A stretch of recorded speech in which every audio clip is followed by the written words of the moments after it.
Okay. So mai haere mai koutou, we'll just begin with the karakia.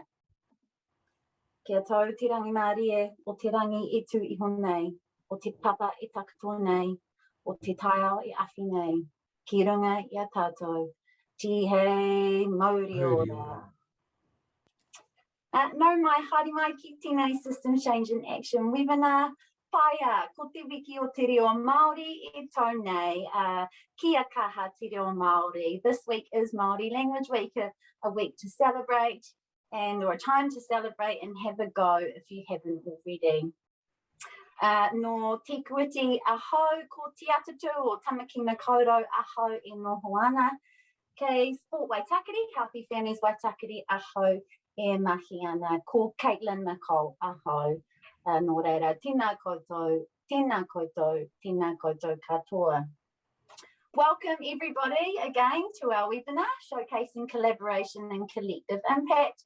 We're very fortunate to have our kai kōrero for today, Lawrence Toe. He's a systems innovator in the Healthy Families Ōtautahi team at Sport Canterbury. We also have his manager, Dave Jeffrey. Kia ora, Dave. And I also have Priscilla Tui Samoa from our team who's online helping out today. Kia ora, Priscilla. Before we do hand over to Lawrence, I do really want to acknowledge this time that we find ourselves in again. We're certainly thinking of those who are supporting their various communities at this time, but also those people and families who are really doing it tough right now. Kia kaha koutou. So some tikanga for today.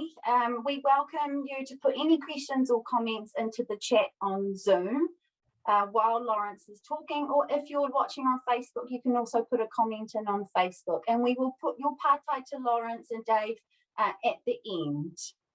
So let's get straight into it. Lawrence, thank you for taking the time to share your team's journey today and how you have got to where you are with Te Pau o Te Whare. I'll hand it over to you. Kia ora. Kia ora. Tēnā koutou katoa. Ka riri taku mihi kia koutou kua taimai nei ki tēnei kaupapa, te kaupapa o Te Pau o Te Whare. Nō reira, tēnā koutou. Ko ai au, hiri tēnei no Ngāti Tahu Ngāti Whaua, ko Lawrence Tau tōku ingoa, he no Ōtautahi ahau. Kia ora, I'm Lawrence. Just a quick rundown of me before I hand over to Dave. So my name's Lawrence, and I thought I'd just quickly share a bit of my context as to how I got here. So I was born and raised on the east side of Christchurch, living in what we deem as a high deprivation community. So I spent my life on the east side of Christchurch. And for me personally, this picture that is up in front of you really demonstrates my why all around whānau, tamariki, and helping whānau achieve success and mana, essentially. So I'll hand it over to Dave to introduce himself, and then we can get on to the kaupapa. Kia ora koutou, ko Dave Jeffrey tōku ingoa, no Ōtautahi aho. I'm the Healthy Families Ōtautahi manager at Sport Canterbury, but I'm originally from Scotland. I've been in New Zealand now almost 7 years this year, but Christchurch is home, or Ōtautahi is home, and it has been since we moved here. And very much like Lawrence, very passionate about supporting Tamariki and rangatahi and the well-being, and looking at how we can make it as easy as possible for them to be healthy, active, and support their and enhance their mana. Kia ora. And just before I move on, this will be my first ever webinar, so please bear with me if I make a few mistakes along the way. Usually I present these in front of people and it's easy to read the room, but some of you might be in your pajamas or might be having a cup of tea. Kei te pai, if you fall asleep, that's also all good. I'd also like to make a quick acknowledgement to those up in Auckland who are still in level 2, and so just let you know, level 4, sorry, let you know that we're all behind you. A quick explanation of this picture, I guess, to show is that this is my whānau. So on the right, on my shoulders, is my young boy Ayo, and he's 2.5 years old, and on the left is Cairo, he's 9, and then I guess what drives me into the physical health space and healthy outcomes is my father in the lower picture with the mullet. So he was born and raised in Rotorua, and he is your traditional statistic for Māori in health. He got got diabetes at a young age from lifestyle, and then went through the whole thing around heart failure, heart disease, all that kind of stuff, and eventually died at the age of 44, which drives me to go and look at how I can support not only my whānau, but other people to choose healthy lifestyles so that they don't become, leave their whānau at a young age. So a bit of a driver for me around supporting, in particular, Māori with physical health and healthy lifestyles, well-being, and then also tamariki and supporting them to be healthy. So a bit of context around how this all started was in 2018, the Ngā Hapori pilot program was run by Oranga Tamariki, and so that was run across 3 different regions in New Zealand to support tamariki who are in the care system to access sport and physical activity. From there, in 2019, the relationship agreement was signed between Sport New Zealand and Oranga Tamariki, where they would work collaboratively to support tamariki that were in care and through sport. In 2019, local community consultation was held after the Ngā Hapori pilot program to see how we might better support young people in care, and from there it was kind of decided that the best support needed was a resource to look at how we might increase the access for young people in care. And so we come to 2020, where Te Whare was incepted and brought to life. And so that's the context of how we got to where we were. So there's a few steps in learning along the way, and we're still learning as we go, but now we're at a really good place. So just to provide a bit of the objectives for Te Whare, so we looked at how we might increase access to sport, play and active rec for young people that were either care experienced or experienced trauma. We identified those that are providing the opportunities as really important people to support by providing them with education and support to better meet the needs of young people in care. And along the way, develop a roadmap that we can share with other regions to adopt or take as a guide, and then learn and capture and share what we're taking with us along the way. So the principles from the get-go, from the start of the project, were to look at it being participant-centred. So throughout the whole kaupapa, the participant lies at the centre, and I guess the framework will provide a bit more in-depth understanding around that. Kotahitanga being the second, collective impact and responsibility. So how can we bring a wide group of people in to support young people in care? And in this case, we've already got those that are in the care system, but how do we bring in the likes of sport, play and active rec providers to actually be the community around young people and support them? And then the final one is focusing on quality over quantity. We knew very early on that we were going to have to invest a lot of time, effort and resource into a smaller amount of kids to see impact. Rather than being this big puppy mill where we try and push out numbers, we really wanted to look at how we might focus on a smaller group of young people, but ensure that there's a lot of impact along the way. And so to provide, well, I guess when I first started this project, I spent a bit of time thinking about how I might frame it in a way that makes sense to not only me, but the people that I'm working with. And I guess early on, a whare came to my mind. So and in this case, home or a house can often be a bit of a sensitive subject. So I wanted to flip the narrative around what home might mean, not only for young people in care, but for this kaupapa. So like anything, we always start from the bottom up, and in this case, we start with whakapapa. And whakapapa, and I guess in Māori, is like genealogy and your lineage and all that kind of stuff that relates to a person. But for this, it was about understanding the lay of the land a little bit. So what's happened before and what's happening now, so that we can develop some insights to understand how to best support young people in care and those that are providing the opportunities. The other part was around paparahi. So that's building the foundations. What are the things that we need to put in place to support whatever prototypes or whatever developments we make along the way. The next part being whakamana, and that's about the implementation and empowerment of those that are supporting young people and how we might support those that are in care. And then the last part being whakahaumaru, around protection and connection to community. So how do we protect what we've developed through evidence, and how do we continue to support those that have put their hand up to work alongside us and maintain relationships? Did you want to jump in? No. Okay. So phase one being whakapapa, and this is all about developing understanding of the user. Oh, sorry, I should go back. So the centre post is the Pautoko Manua, which is in the middle, and that represents the young person. So from whakapapa right through to whakahaumaru, we have the young person at the centre. From decision making to design, any planning is all based around that young person and their needs.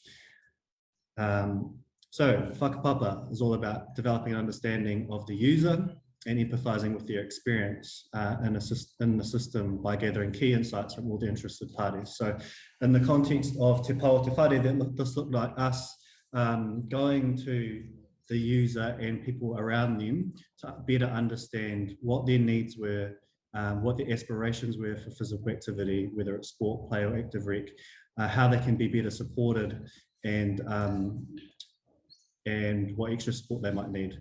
So we went and interviewed several young people. We also went and interviewed young people that were in secure facilities in Christchurch to better understand their experience. The other part of that was to understand our providers. So we went out and we initially wanted to do a insights workshop with them to better understand their need, their aspirations, and what barriers might prevent them from engaging with young people.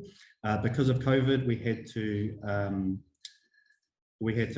I guess, pivot and just look for a survey. So we just surveyed about 33 providers to better understand their world, which would inform our design moving forward. The last part was insights workshops with several different Oranga Tamariki sites in Christchurch. So social workers being a really key player within this kaupapa is to better understand how we might support them, what their aspirations are for the tamariki that they work with, and what the barriers are for them to find opportunities for young people to engage. So just the findings that are on the screen are the ones that we found from the tamariki themselves to understand their world and how we could better support them. So we identified, I guess, 4 key themes around physical, social, home environment, and emotional, and other. And the whole point of this was to use whatever insights we gathered to inform the design process.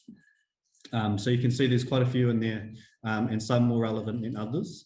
I guess to highlight one of the ones that were really important was the instability of home. So the transient nature of young people in care, some of the physical ones around their health and their mental health, and then the social ones around their peers and peer pressure, as well as emotional safety.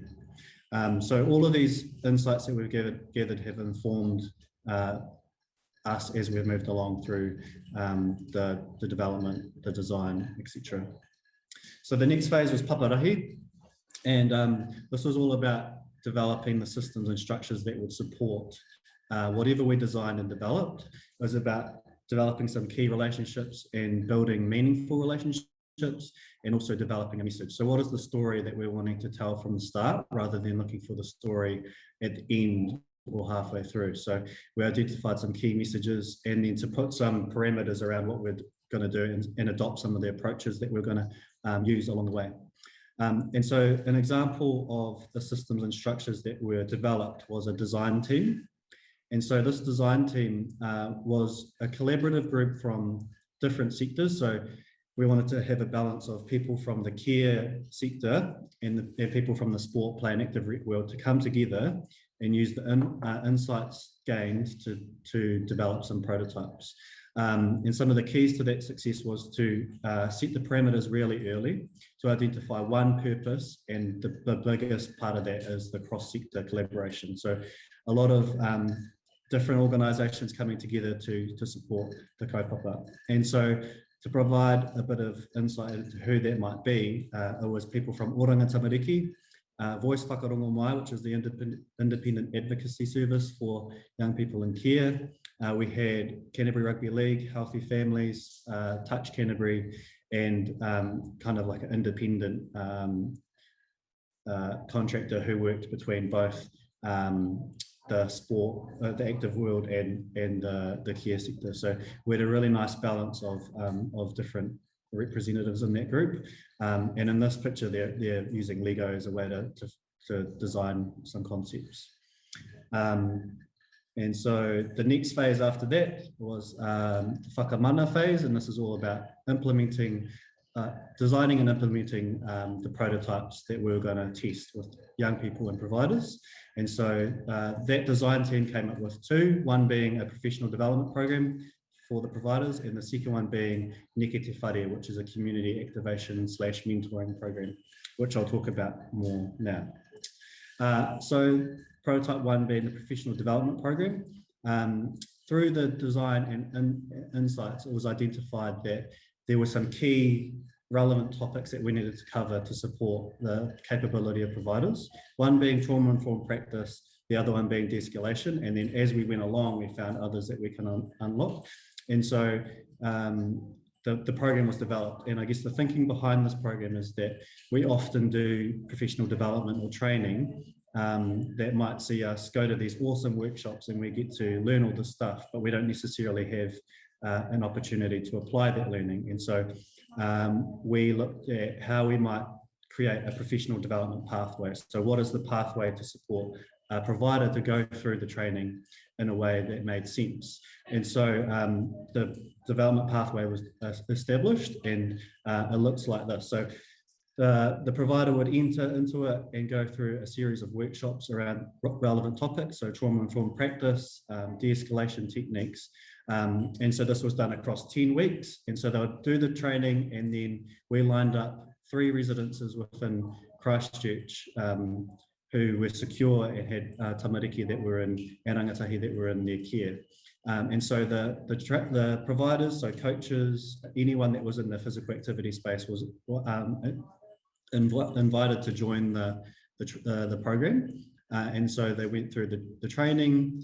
They were all placed into small pods. So there was 2 or 3 coaches or providers in each pod, and then they were placed into one of 3 residents. And across those 10 weeks, they would learn and apply what they had learned in the residence. So for a bit of an idea around how the residents work, so we have 3 in Christchurch, one being a youth justice residence, another one being care and protection, and then the other one being kind of like a treatment facility. And so all having different needs, but I guess the benefit of it was young people that were in those residences didn't often get opportunities to have first quality coaching opportunities and experiences inside the residence. And then the other part of that is, and the benefit of it, is that these providers got an opportunity to try some of the stuff that they learn, apply their skills, and really get a good insight into what they might experience and how they might refine their skills. And so the next part of that, this kaupapa was around the refinement. So what are the opportunities that we could continue to support young people with these providers, and they can hone their skills. And the last bit, which we are still kind of looking at, is how we might use the providers that have gone through the training to then become champions of this kaupapa and adopt some of the learning and share it with others. So here's the residences again. So we've got Te Punawai, Te Oranga, and Te Pautama.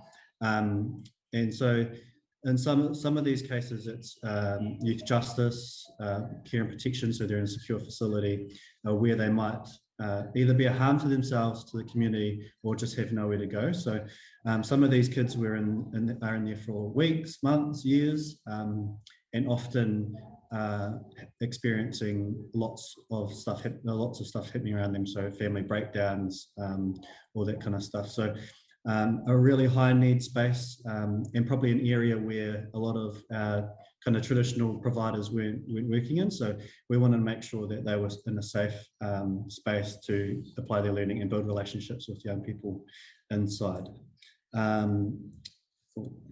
And so some of the key success factors for this kaupapa was that the coaches were placed into pods. So very early on, I identified that it wouldn't be ideal to be putting someone who'd never had an experience with the residential units or kids that might be of high need into a situation on their own. So And this goes back to the quality versus quantity, is that for this to work, we needed to focus on how can we provide a really quality experience for the young people and also the providers. So placing them in the pods allowed them to support each other and feel confident enough to go into that space and support the young people. The providers got practical real life experience of the training provided and got to see the connection between what they were learning and what they were using in that space. They were supported by the staff at the residence, which was really good. When it came to feedback, there was a bit of a loop around that. And then there was a lot of pre-communication coming through to support the providers to help them understand what was happening with the young people. So often if something had happened earlier on in the day, it would set something off for the rest of the day. So alerting the providers early on was really good. Some of the challenges and barriers through that was the unpredictability and consistency. So on some days, the provider would go in and there'd be 10 young people that were participating. On other days, there might be 1 or 2. And this was just due to the kind of constant flux of young people coming in or going out, or visits from social workers, all that kind of stuff. Some of the internal processes within the residences created a bit of barrier as paperwork dragged out and we struggled to get in the right time. And then the other part of this is that we had all of these providers and coaches that were going through the training, but they're often sitting at a level where they were developing others. So how do we reach the everyday coach that might be a parent to support their capability to engage with young people that were in care? And this is because we're starting to see young people enter community sport or activity. How can we ensure that the training is being provided for them also? Some of the learnings was that the pathway was really important to support the coaches and the providers. We needed to look at other ways to connect the community in. There's a big passion for providers to engage in this space. In some cases, it's just they don't know how or they don't have the tools to do so. So we need to keep developing that, and the training is a really important part of that. Some of the unintended consequences were some providers that extended their time in the residences and were providing extra opportunities outside that, as well as collaborations through the pod system. So coaches and providers were connecting to deliver other kaupapa as well. So I've just got a quick video just to share around the PED program. So I'll quickly share that, and yeah.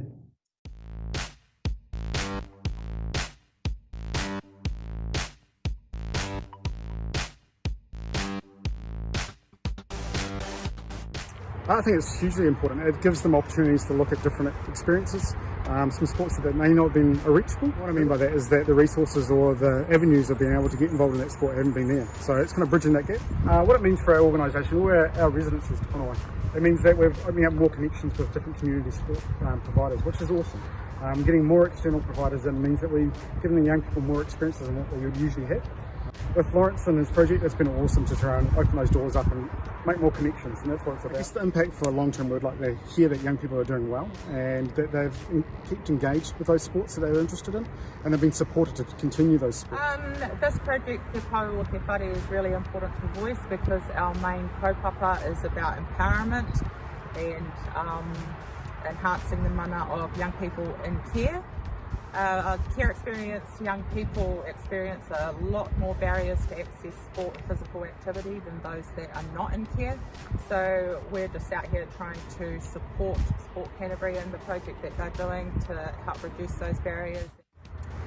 The long-term impact that Voice would like to see for care experienced young people from this project is that the support from the professionals and the caregivers and the trusted adults surrounding young people in care understand the barriers that they're facing and can do more to support them being involved.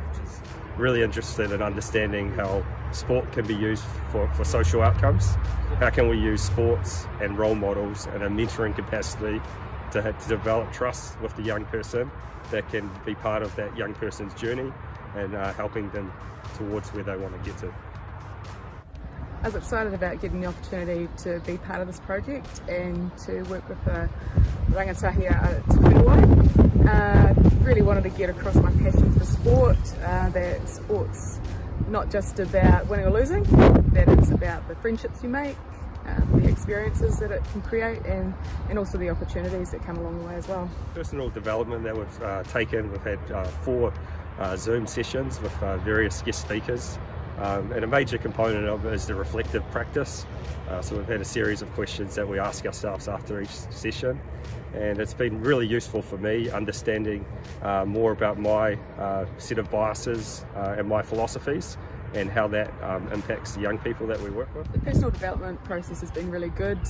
It's been nice to be working alongside some great coaches, some excellent professionals, and most of all the staff and the boys out at Te Whare. I've taken some big lessons from them.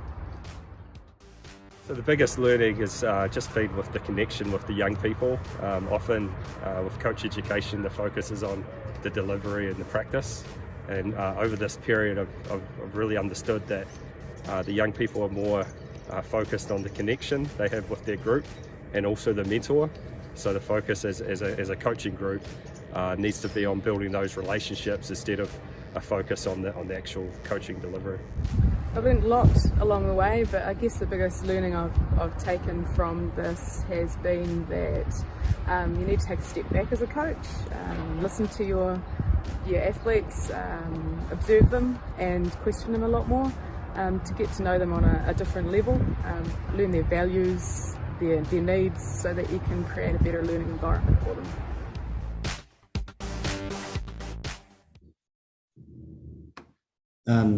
So that was just a bit of a video clip to demonstrate, I guess, the PD program in action. And probably the biggest thing that you'll note there is the move away from the what you deliver to the how you deliver.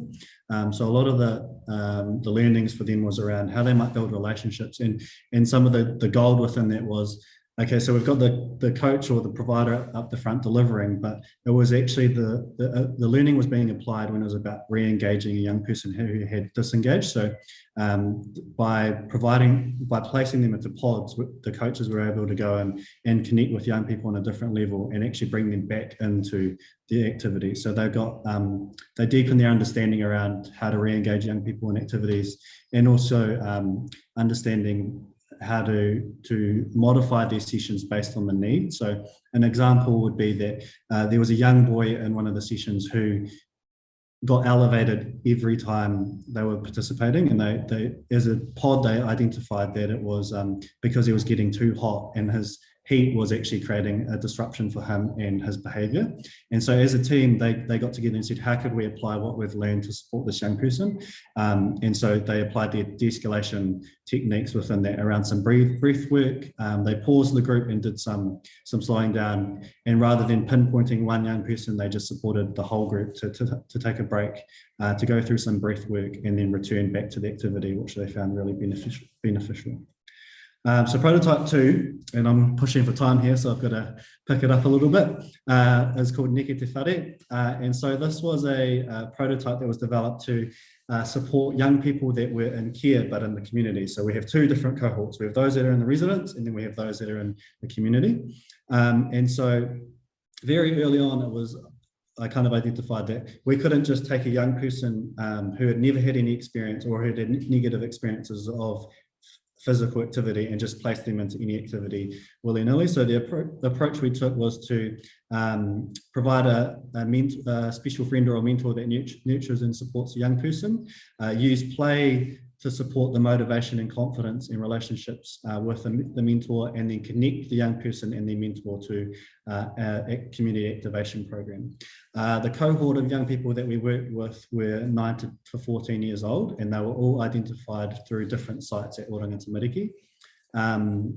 And so their social workers would refer them and then would connect them in. Originally, we started with 32, and we had to kind of bring that down to 18, and then somehow we ended up at 6, so we frantically had to find some more young people to engage in the program.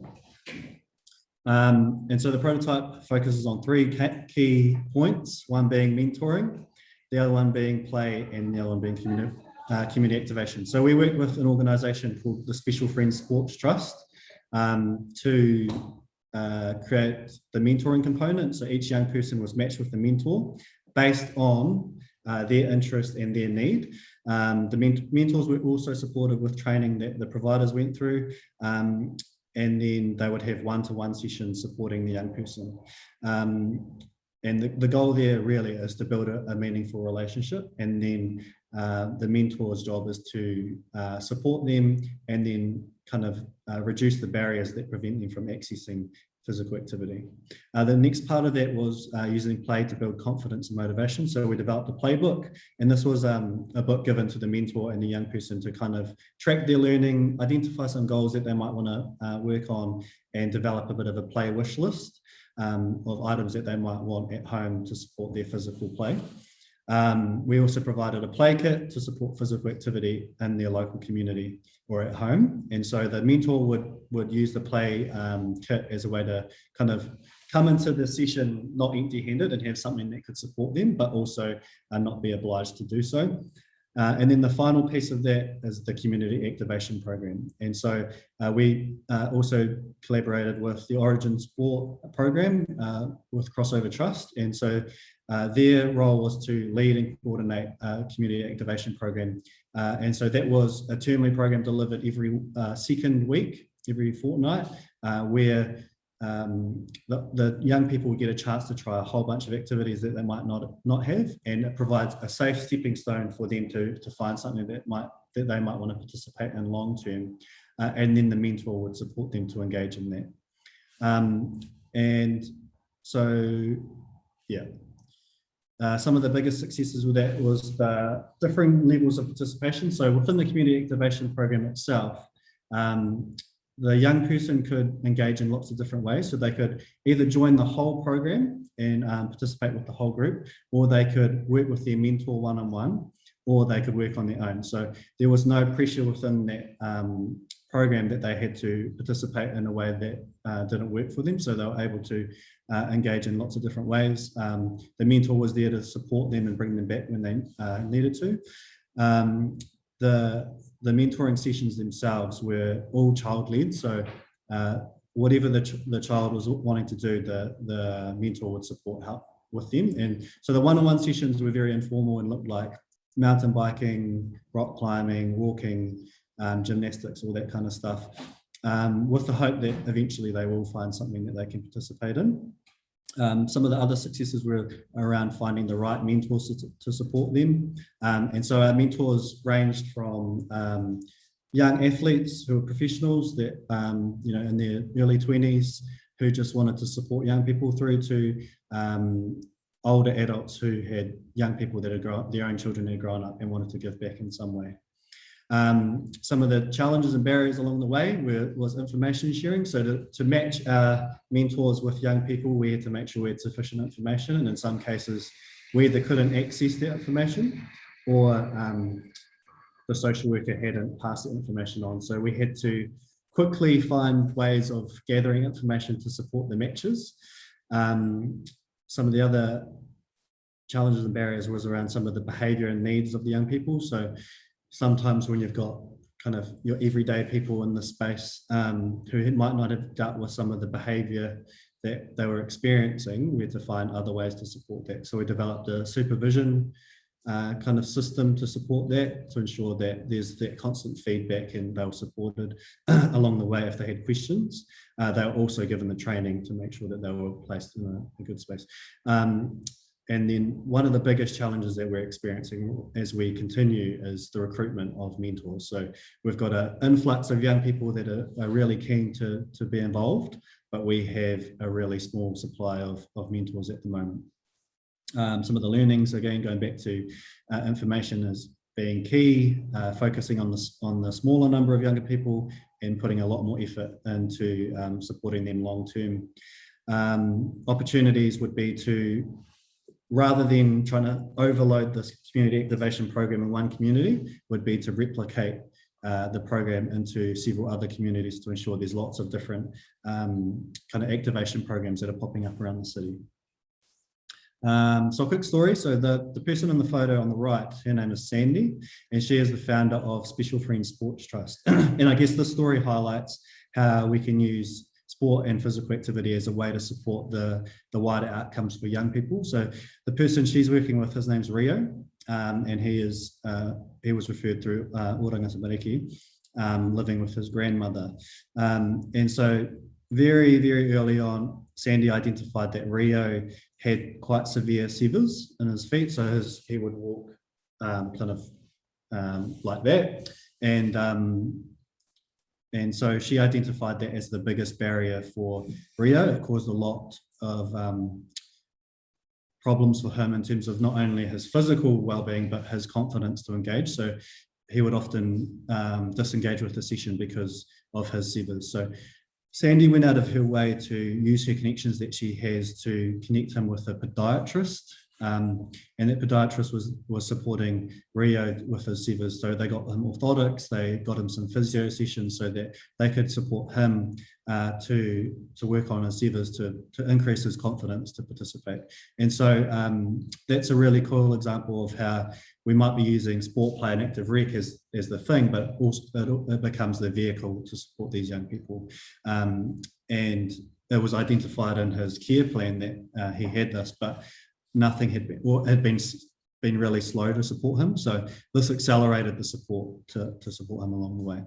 And so this was started in term 4 last year and has continued on till now. So from the 10 young people that we've that have engaged in the program, we've gone from 10 to almost 40. But as I said earlier, our struggle has been around engaging mentors and finding and recruitment of them. So we're starting to get a waiting list of young people who are wanting to participate but can't get matched with a mentor. So our biggest challenge now is how we might support the mentoring and continue to recruit them. So at the moment we're recruiting uni students, which you can imagine is good for some, but in some of the cases where there might be a higher need, we need to look at people who might have a different skill set and can support these young people.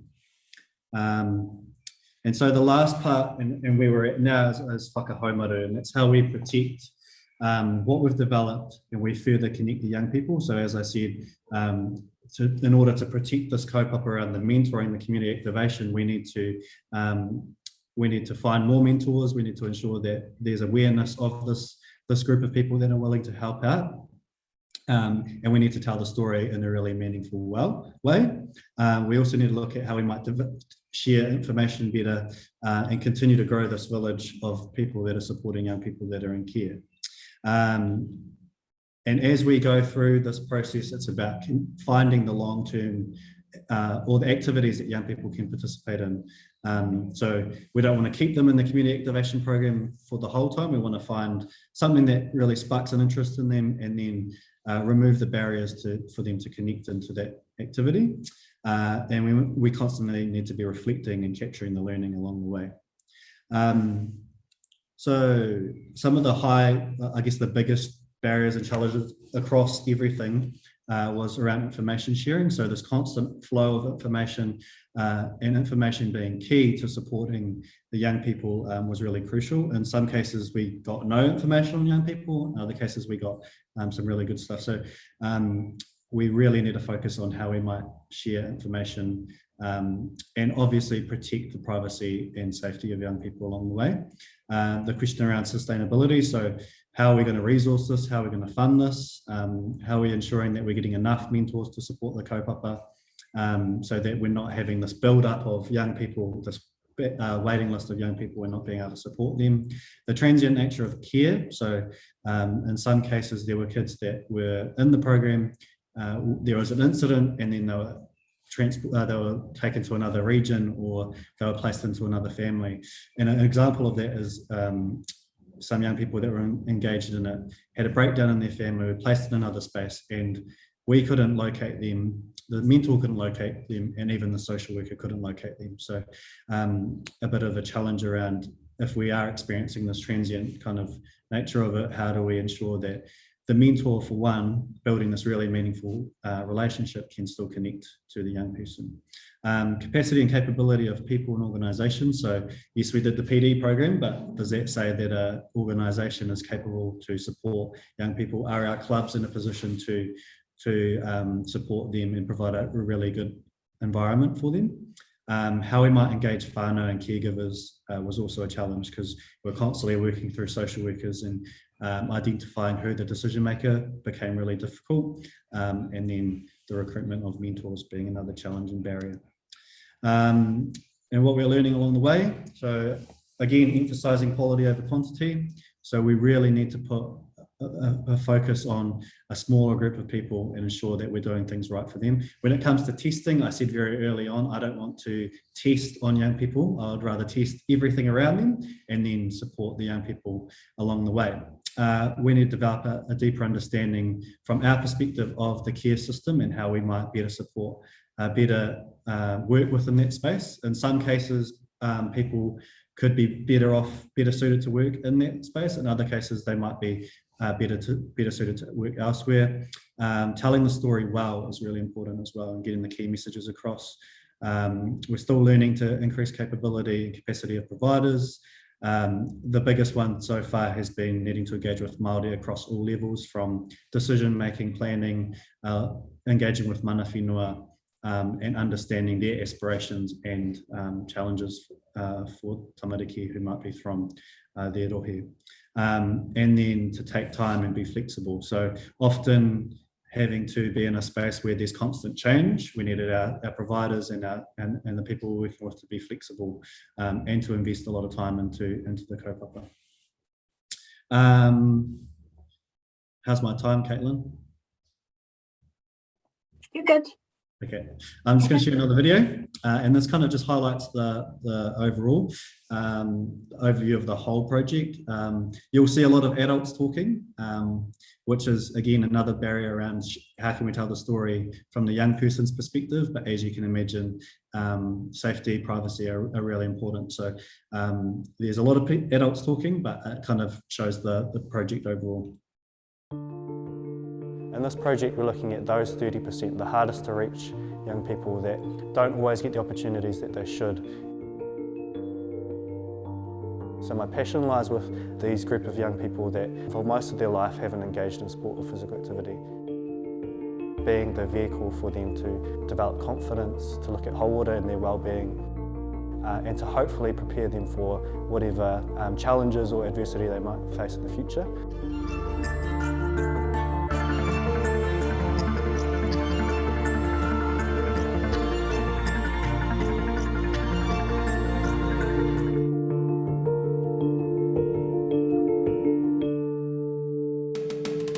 We're working with Oranga Tamariki and Sport New Zealand to look at how do we increase access for young people that are in care into sport, play and active rec, and then how do we work with providers, so those that are delivering it, to better meet the needs of young people that have either experienced trauma or that are in care. One positive person in somebody's life to change it. And what we're trying to do here is provide them with that one person that could potentially change the life of a young person.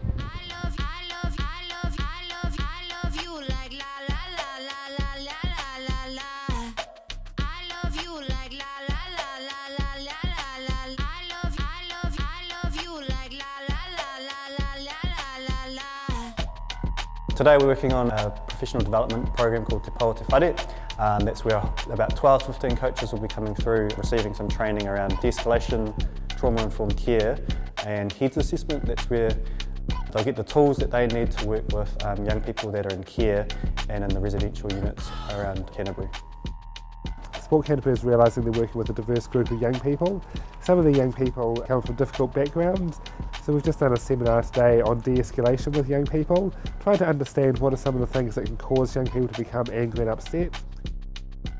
I think what this program's doing, which is outstanding, is it might be a small targeted group, but it's probably the group in need the most. And you know, we always talk about sport, it can be a vehicle to help people have a really, really positive life. Allow them to be who they are, allowing to open up pathways for them to be themselves and deal with what they have to deal with in their own way. What my hope is that in the future, when these children move out of the residency and take on their own life, I'm hoping that they might see some of the skills that they've learned here and transfer them on to their own lives and maybe start teaching in residencies themselves.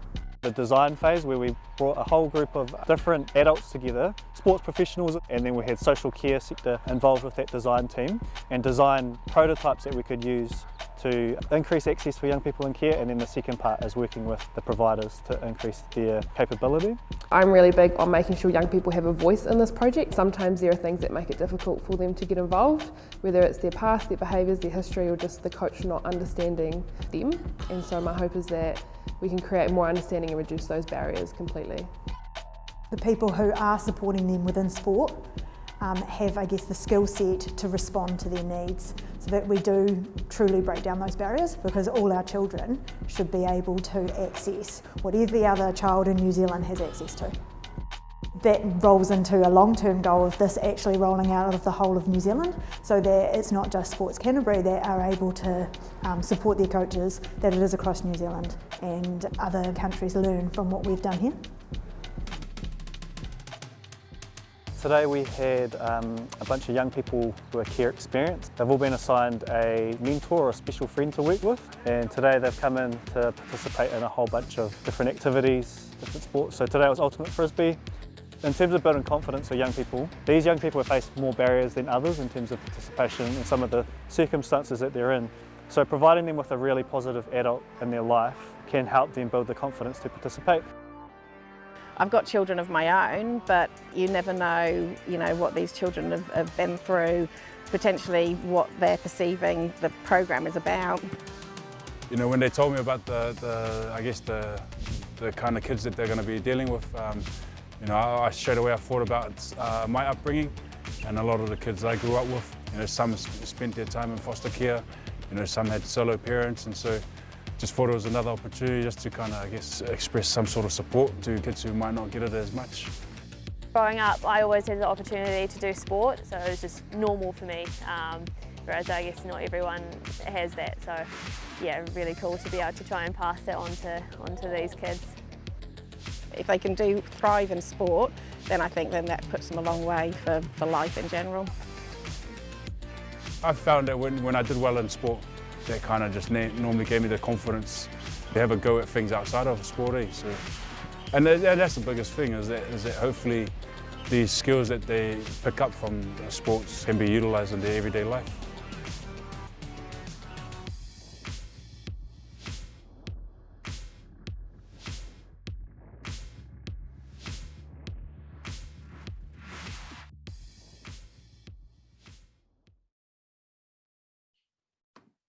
Cool. So that's just a bit of an overview of the project itself, and I guess moving forward, we'll continue to tell that story and get into a bit more depth around what is the relationship like with a mentor and young person now, and following their journey from the start of this through to now, and how it supported them. So storyteller still being an important part and still will continue. This is just the first of many, I think. And so using all that, we've kind of developed a few next steps for the kaupapa, and they are developing a system map, continuing the community activation, looking at a residential pilot, and the continuation of the PD program.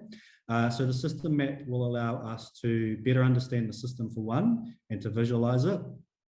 We can start to identify patterns, cycles, and behaviours that might be popping up, and how we can, support those. We'll look at the interventions and preventions along the way, and where we can collaborate with others to better support young people who are often in this system that doesn't often place the young person at the centre. So a bit of work to do there, and how we're going to do it.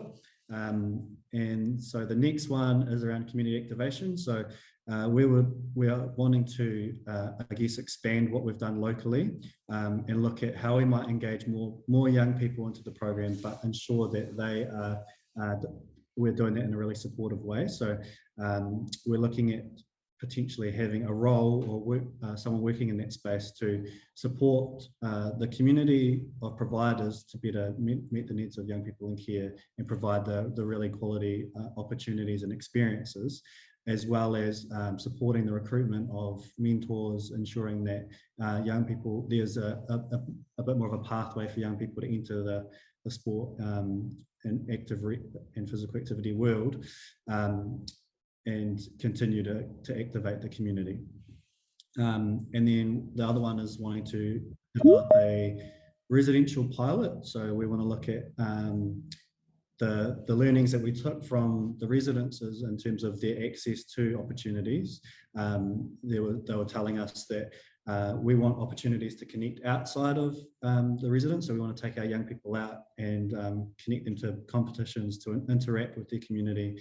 We can't expect them to stay within this facility, do well, and then come out and not be supported. So how can we connect them to the community around them and provide them with activities outside, as well as bringing in more community providers to support the young people that are in the residences. So we brought a few in through the PD program, but how do we ensure that there's consistency of providers coming in and that there's a relationship between the residents and our external community?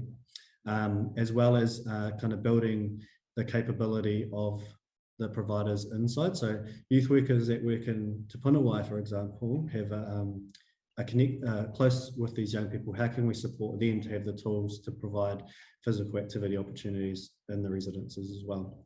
And then the last part was this person or this pilot will look at how we might coordinate the PD program a bit more to ensure that we have more providers going through a whole bunch of training to support their capability along the way. And then the last part is the continuation of the PD program. So we'd look to run this on a termly basis and continue to put all of our mentors through the program.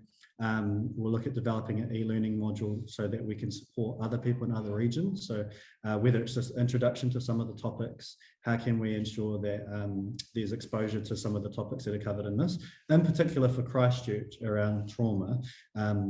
It's not only for the young people in care, but we've got a whole generation of young people that have gone through earthquakes, the shootings, and now the coronavirus. So how can we ensure that we're supporting our coaches, whether they're working with young people in care or not, to support and be responsive to trauma as well. So there's a big benefit in these providers going through the training. And then we'll continue to connect them into the residences along the way, and developing some learning resources as well, which is really important. So that's it. So just to acknowledge some of the people that have been involved in the project so far. This group of people are just expanding as we go. We're engaging with more, but I guess this is the start off group and how we might engage more. Biggest challenge, another big challenge along the way is how can we reach like community coaches or providers that are kind of on the fringes or might be working with young people in care, but don't necessarily have the connection that these organisations might have. And so, yeah. And just that to Lawrence's awesome mahi that he's presented on, this has been a partnership between Oranga Tamariki, Sport New Zealand, Ihi Aotearoa, and our Ministry of Health through Healthy Families as well. And so we've been piloting this and prototyping this on behalf of the Triangle with a collaboration.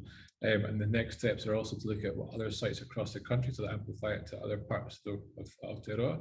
So we're looking at possibly Northland next, and just looking at what that may look like as well. So because of the connections to Healthy Families and Healthy Families New Zealand, and that's a key component to this work as well. So we are looking at how this can go to more of a national platform and taking the learnings and the key learnings insights that Lawrence has gained over the last 2 years of this work. Awesome. Oh, wow. Thank you, Lawrence and Dave. What an amazing, huge piece of work. It was awesome that you knew right up front that you would be putting in a lot of mahi for a small number of people, but to make it more meaningful. And it was good to hear your pivots during COVID, but you're also working in a space that, you know, a lot of providers weren't actually working with these young people. So it's just awesome, and the outcomes so far and the people you've engaged with is amazing. We did have, we've got loads of acknowledgements, which I'll have to send on to you guys. Yeah, lots of mihi from the teams in Healthy Families Hutt Valley, and also a lady called Carmela in the Ministry of Health team. She is the long-term conditions program manager, so she said it's great to see this level of community development going on. But we've got lots of other words of acknowledgement here. We did have one question from Lynette Adams. She was wondering if it is happening anywhere else and if there's plans to scale it, but I think you answered that, Dave. But this currently isn't happening anywhere else across the motu, is it? It's only being piloted in Ōtautahi. Yeah, only piloted here. Yeah, cool, awesome. And for those of you, if the video wasn't quite working, we will send the link to the video and also your slides out with the recording.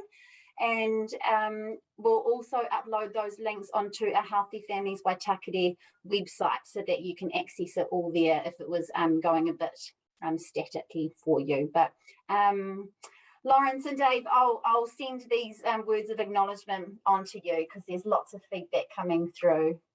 I really want to acknowledge you guys again and your wider team for sharing your kōrero today. Ngā mihi to Sport New Zealand and Ministry of Health and Oranga Tamariki and all these many partners who we can see here on the screen who've been part of this too. And thank you everyone for tuning in and listening today. Yeah, we really appreciate you taking the time. Ngā mihi kia koutou katoa mō tō tautoko. Thank you to everyone who has participated. I'll close us with a karakia. Pau hihere, pau rarama, pau o te whakaro, pau o te tangata, pau o te aroha, te pau ihiri nei i a tātou, mauri ora ki a tātou, haumi e, hui e, tai ki. Kia ora everyone, ngā manaakitanga, take care, stay safe. Kia ora everyone, kia ora Lawrence and Dave. Well done.